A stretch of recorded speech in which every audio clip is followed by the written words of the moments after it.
Welcome to the NC Spin After Spin. Additional comments from our panelists just available on our website. Chris Fitzsimon, what do you wish you had had a chance to say last week, but you didn't? Well, we did talk some about what Congress may or may not do, and it's worth pointing out the fight now isn't really between Democrats and Republicans. It's between the Republican Senate and the president trying to iron out what they think before they even start fighting with the Democrats. So it might be a while.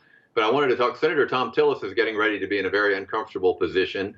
The Senate passed the Defense Authorization Act with 80 votes.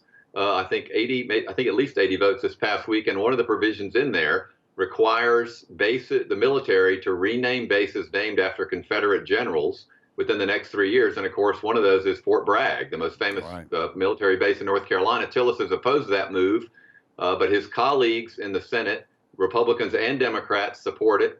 President Trump has threatened to veto the bill if the bill passed, and it has passed the Senate, as I mentioned, with 80 votes.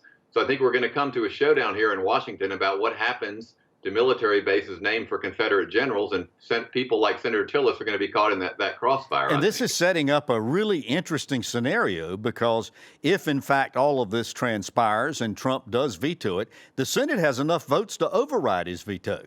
Well, easily. I mean, they had 80 votes to pass it. Now, some of those may fall away. They don't want to buck their own president, but there does seem to be sentiment that the Senate committee, obviously, was a Republican committee that approved this amendment in the first place. So there are a lot of things to watch. This will be an interesting one, both from political reasons and for, appropriateness. Why are we honoring a Confederate general with a military base? Yeah. Well, thanks for watching the After Spin. We'll have more video all during the week on ncspin.com.